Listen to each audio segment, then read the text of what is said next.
Good morning, everyone. It's about 7 a.m. on Thursday, July 21st, and this is day 9 of my Colorado thru hike. Just leaving camp. Got down very, very cold last night. I checked the weather this morning, and it was about 44 degrees. So I had pretty much everything that I brought on. Base layers and clothes and puffy jacket, and I kept warm. I didn't sleep that well. I woke up probably about every hour, 2 hours throughout the night. Don't know if it's because I was camping by myself or what. But anyway, I didn't sleep that great. So today, moving forward, heading towards Breckenridge. I do need to be in Breckenridge on Saturday. We had purchased a vehicle long before I started this hike, and unfortunately it didn't come in when it was supposed to. And the vehicle was just delivered yesterday, so I've got to be in a town where I can have a good internet connection, phone connection to do DocuSign, things like that, to take care of that with my wife. So I do need to be in Breckenridge. I'm only about 18 miles from Breckenridge now, so I'm not sure how I'll do that. Obviously don't want to do 18 today. I don't need to. So I may divide this up into a couple different days. Maybe do a good hike today, get close to it to where I've got a short hike the next day into Breckenridge. And then I'll probably again spend a couple of nights there. I'll spend Friday night, maybe Saturday night in Breckenridge, and then get back on the trail again. So anyway, looks like a great morning. Sun's just coming out. It should warm up very quickly. Started out with my puffy jacket, but I'll probably be pulling that thing off on the first climb today. Not sure what the terrain's going to be today. I've been wrong every day. Every time I look at it, it looks like it's going to be an easy day or an easier day, and it fools me. So I just quit thinking about that and just take it as it comes and plan accordingly. So I'll be back in a little bit. Bye. Well, I didn't get very far down the trail here before I pulled the camera back out again. This is the mountain that I was trying to show last night when I was doing a recap where I was camped at. Couldn't hardly see it through the trees, but sun's just hitting it. And this is what the view looked like from camp last night through those tree lines. A few of you had expressed an interest in me doing a little bit more of the trail from a first-person view. So in other words, you're looking at it through my eyes as I progress through the trail. And I absolutely agree with that, and we'll start to do that a lot more. I'm still making my way down the descent from Kenosha Pass. It's quite a long descent. Been walking now for almost 45 minutes. And only maybe halfway down, and looking forward to hopefully at the bottom of it. I think we've got our first water source for the day. We've only got about a liter of water left, so I'll be filtering water and moving on down the trail. Check back later. Quick check-in. Been hiking about an hour and 15 minutes, and I'm still descending down Kenosha Pass. And looks like it's maybe a couple thousand feet descent, but I think I'm getting close to the end of it, and hopefully a water supply at the end of it. One of the things I'm trying to do today is to learn more about, if it's possible, on how long it takes to get from point A to point B. In Florida, it was really easy because usually almost on a regular basis, you walk 3.5, or hike 3.5 miles an hour because the terrain was flat. Here it's completely different, where, you know, one minute you're descending like this, and next minute you're climbing. Even when you're descending, sometimes it's easy because you got pine needles and it's nice and soft and flat, and other times you've got rocky terrain where you're navigating through rocks and avoiding tripping and falling. And so I just checked a little bit ago, and it's been about 2 miles in an hour. So that gives me an idea that probably my descending speed is about 2 miles an hour. I normally would wear or have my Garmin watch on, and it's very detailed, and it's going to tell me what my average time is and all, moving time and overall time. But I'm finding that with long days like this, on day one, I think we were hiking about 11 hours, and it pretty much drained the entire battery, and I'm only used to charging it probably every couple weeks. So I knew that I couldn't sustain recharging that battery on a daily basis with the battery banks and all. I need to focus more on keeping the phone charged and my Garmin InReach charged. Garmin InReach does have some tracking, which I have turned on, and some of my family members, are getting 10-minute updates on a map. Shows my location and where I'm at, and it shows some details too. But I just checked it a little bit ago, and my max descending speed was 3.1, and the average moving time was 0. So I'm not sure why it's not tracking that. So I'll figure that out. But I need to get better at it. When I was at almost the Georgia Pass, I was calling ahead when I was taking a 0 for a ride service to pick me up, and they asked me what my ETA would be, and I was 11 miles out. I had no idea. So I had to give them my best estimate, and of 2 o'clock in the afternoon, I ended up getting there at about 11 or 11:30. So I want to try to get a little bit better at trying to figure out this. It's kind of helpful in trying to figure out if you're going to get to a certain place by dark or by lunch, or how long is it going to take to get to the next water source. So how much water can you drink now? It just plays a big factor, and I need to figure it out. Finally made it down that descent. Took about 2.5 hours to get down, and got a little ways to go. I think I'm done with the descent, but it looks like it's a gradual up and down here for the next 2.2 miles. And then I have a little over 1,000 foot, maybe 1,100 foot climb to do. And just stopped here, took a little breather, took a break, was able to filter 2 full liters of water, which will carry me on to the next location. So moving along.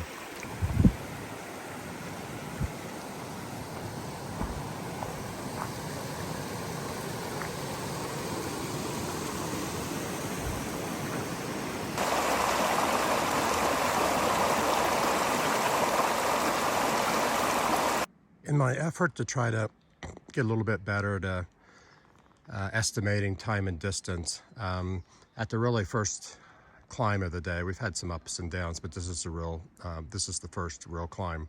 This is about 3 miles long climb, and goes up about 1,200 feet, I think, in about 3 miles. So it's about 10:40 a.m. And my estimate, I'm guessing that I'm probably going about 1 mile an hour uphill. And so that tells me it's about a 3-hour climb right now. So that would take it to 10, 11, 12, 1, about 1:40 p.m.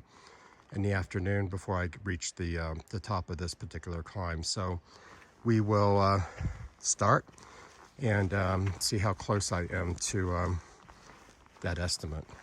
See you at the top.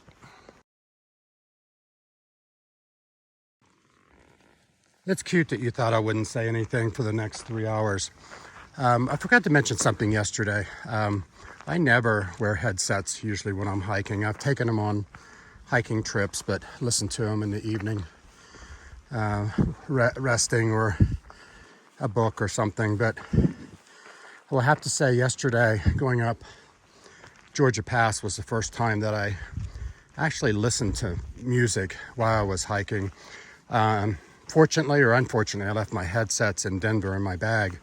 So yesterday I put the phone in a pouch in the front and prepared a playlist before I left. And I do think that really helped me to get up Georgia Pass yesterday for 5 miles. Turned it off before I got to the top so I could pay attention to weather.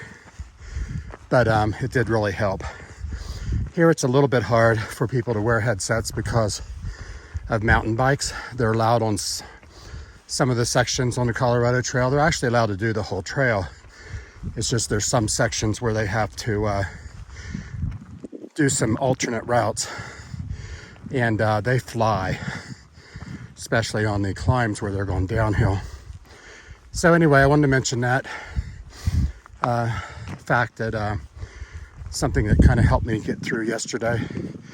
Also, took a tip from somebody else, and in the last resupply, I bought some favorite bars that I like I don't know, Three Musketeer and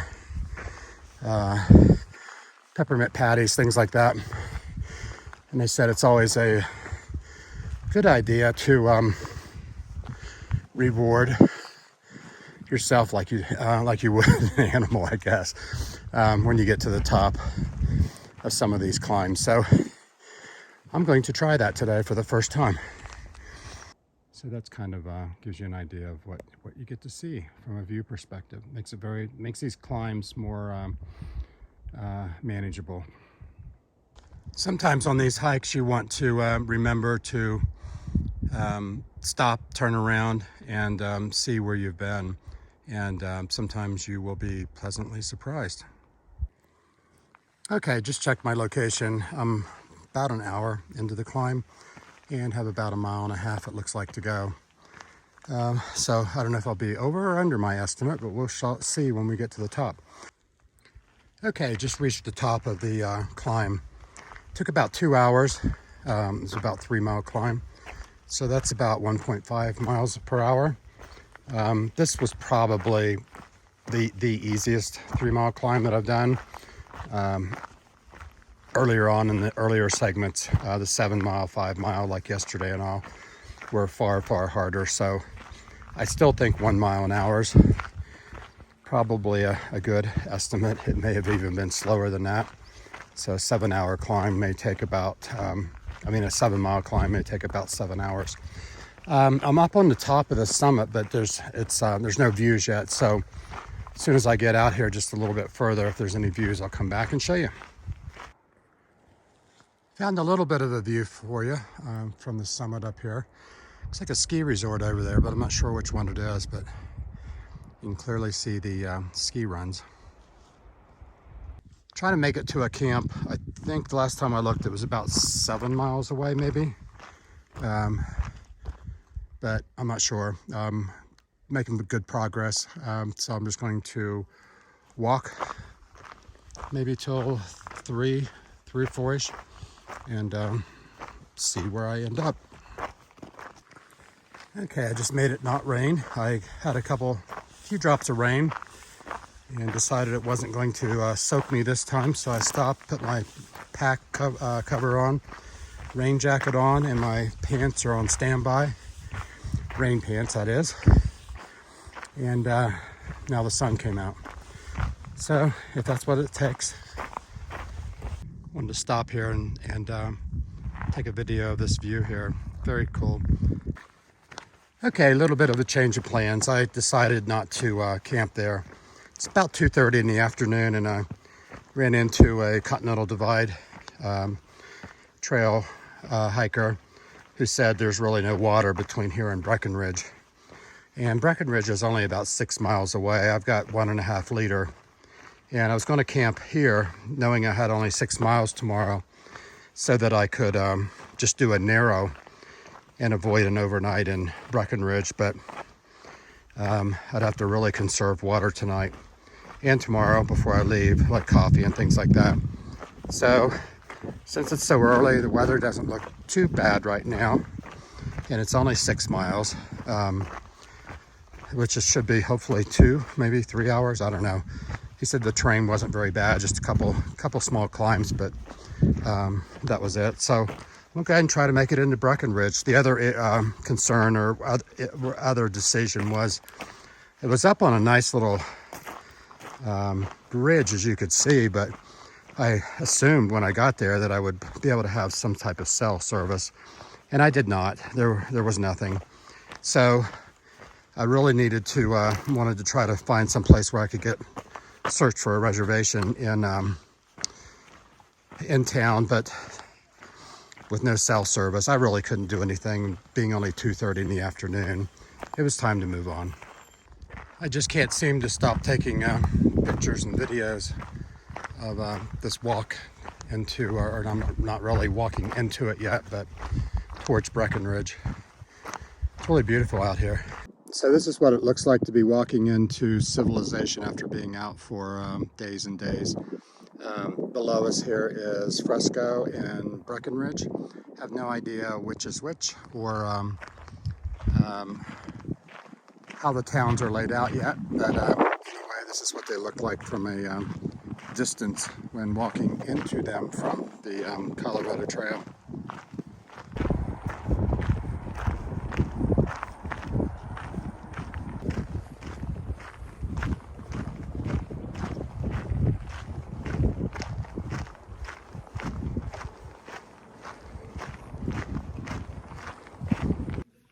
Good evening, everyone. Wanted to go ahead and take a couple minutes and close out today's hike.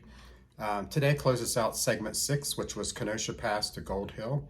And some of the highlights, I want to start doing some highlights and some lows of each day. I guess the highlights of today's hike was, it was probably one of my favorites. Felt really good on the hike today. It's the first hike so far on the Colorado Trail where I was able to do 18 miles. I think by the time I finished and got into town today, into Breckenridge, time I figured out where to go and catch a bus into Fresco, I probably ended up spending more than 20 miles, I would say. But from the actual hike perspective, it was about 18 miles.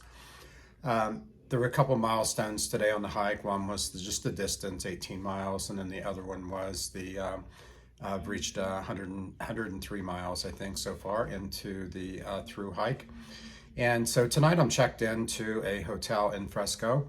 I'll be here for 3 nights, and then after that I'll get back onto the trail again. During the next couple days here, I will do the normal town routine where I will do laundry and showering, obviously laundering and resupply. And then I have a business thing I need to do on Saturday. And then on Sunday, we'll hit the trail again. So I think that's about it for now. I'll go ahead and close this out. Also, I just wanted to mention real quick, I try to do a lot more first person view of the trail from today. So let me know how you think that went. Just add a comment or something in the description. And in the meantime, I'll go ahead and plan on continuing that. I also hope to be able to, since I got into town one day early, I'll hope to get caught up on the YouTube uploads that I need to do. So I will see you soon.